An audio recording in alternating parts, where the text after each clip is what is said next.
हुज़ूर सल्लल्लाहु अलैहि वसल्लम के वालिद हज़रत अब्दुल्ला का इंतकाल आप सल्लल्लाहु अलैहि वसल्लम की पैदाइश से 2 माह पहले यसरब के करीब अबवा मकाम पर हुआ। हुज़ूर सल्लल्लाहु अलैहि वसल्लम की पैदाइश आमुल फ़ील में हुई। वाक़िया अस्हाबुल फ़ील के 50 दिन बाद आमिना के यहाँ एक बच्चे की पैदाइश हुई। ये कोई आम बच्चे की पैदाइश न थी, बल्कि सरमाया कायनात फ़ख्र मौजूदात सय्यदुर रसूल सल्लल्लाहु अलैहि वसल्लम की पैदाइश थी। आप सल्लल्लाहु अलैहि वसल्लम की पैदाइश रबीउल अव्वल के महीने पीर के दिन हुई। इस बात पर तो सबका इत्तिफ़ाक़ है, लेकिन वो जो तारीख़ थी बाज़ मुअर्रिख़ीन मुहद्दिसीन ने ये लिखा है कि वो तारीख़ 9 रबीउल अव्वल थी, बाज़ ने 8 रबीउल अव्वल का भी ज़िक्र किया है और बाज़ ने 12 रबीउल अव्वल का ज़िक्र किया है। लेकिन अक्सर ने इस बात का ज़िक्र किया है कि जिस दिन रसूलुल्लाह सल्लल्लाहु अलैहि वसल्लम की पैदाइश हुई वो दिन 9 रबीउल अव्वल का था।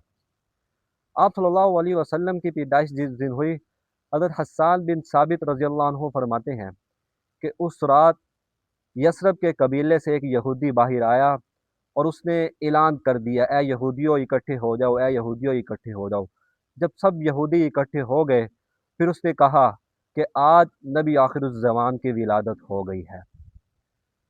आप सल्लल्लाहु अलैहि वसल्लम की जब पैदाइश हुई, हज़रत आमिना फरमाती हैं कि जिस रात रसूलुल्लाह सल्लल्लाहु अलैहि वसल्लम की पैदाइश हुई, उस रात आसमान से सितारे मुझ पर सलाम कर रहे थे और वो इतने नीचे आ गए थे कि मुझे डर था कि कहीं वो मेरे ऊपर गिर ही ना जाए। हुज़ूर सल्लल्लाहु अलैहि वसल्लम की पैदाइश अबू तालिब के घर हुई।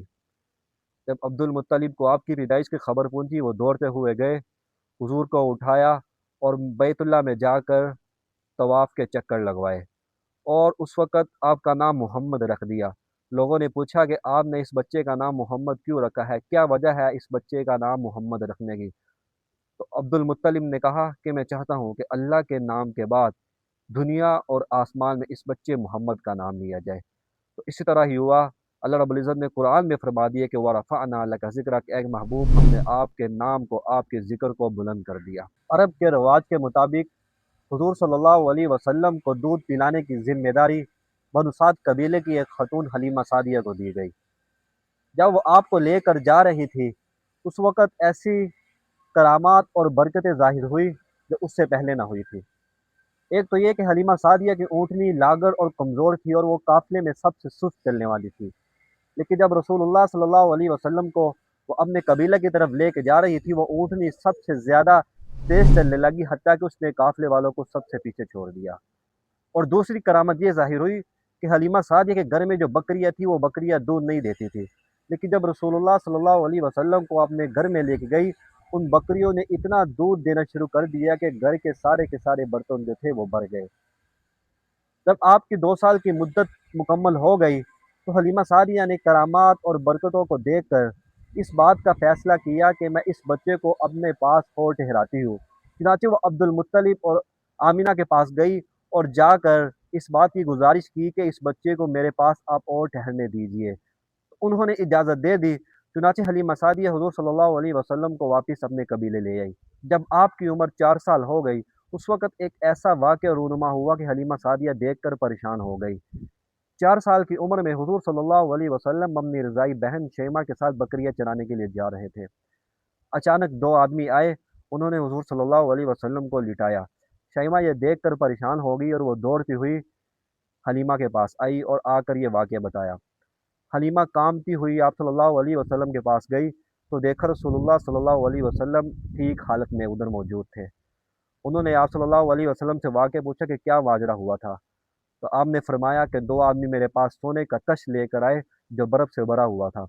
उन दोनों ने मुझे लिटाया, मेरे पेट को चीरा, अंदर से दिल को निकाला, जो स्याह लोथड़ा था उसको निकाल कर फेंक दिया, फिर मेरे पेट और दिल को बर्फ़ से साफ़ किया और दोबारा उसको अपनी असली हालत पर वापस ले आए। जब ये सारा माजरा हलीमा सादिया ने सुना, तो वो आप सल्लल्लाहु अलैहि वसल्लम को वापस हज़रत आमिना के पास ले गई। हज़रत आमिना रसूलुल्लाह सल्लल्लाहु अलैहि वसल्लम को देखकर बहुत खुश हुए, लेकिन एक बात की परेशानी भी थी कि अचानक रसूलुल्लाह सल्लल्लाहु अलैहि वसल्लम को ये वापस क्यों ले आई हैं? तो उन्होंने हलीमा सादिया से पूछा, क्या आपको इस बात का खौफ है कि इस बच्चे पर जिन्नात ना असर कर दे? हलीमा सादिया ने कहा, जी हाँ। तो हज़रत आमिना ने फरमाया, अल्लाह की कसम इस बच्चे पर जिन्नात असर नहीं कर सकते। जिस रात اس بچے کی پیدائش ہوئی تھی، اس سے اپنا منہ ایسے کھلا ہوا تھا کہ جیسے اس بچے کے منہ سے نور نکل رہا ہے۔ تو چنانچہ حلیمہ سعدیہ حضور صلی اللہ علیہ وسلم کو واپس ان کے گھر میں چھوڑ کر چلی گئی۔ جب آپ کی عمر 6 سال تھی تو حضرت آمینہ نے یثرب جانے کا ارادہ کیا اور اپنے ساتھ ایک باندی ایمن کو ساتھ لے گئی۔ جب یثرب سے واپسی آ رہے تھے تو یثرب کے قریب ابوا مقام پر آمینہ کی طبیعت خراب ہوئی اور وہ طبیعت ہی موت کا سبب بنی اور اسی مقام پر ان کی موت ہو گئی اور ادھر ہی ان کو دفن کیا گیا۔ اب اندازہ لگائے، جو ہستی اس امت، اس کائنات کے لیے ہدایت کا ذریعہ بننے جا رہی تھی، 6 سال کی عمر میں اپنی والد کی محبت اور اپنی ماں کی ممتا سے دور ہو گئی۔ جو ایمن باندھی تھی وہ رسول اللہ صلی اللہ علیہ وسلم کو مکہ میں عبد المطلب کے پاس واپس لے آئی، تو 6 سال کی عمر میں رسول اللہ صلی اللہ علیہ وسلم عبد المطلب کی کفالت میں چلے گئے۔ عبد المطلب آپ سے بہت زیادہ محبت کیا کرتے تھے۔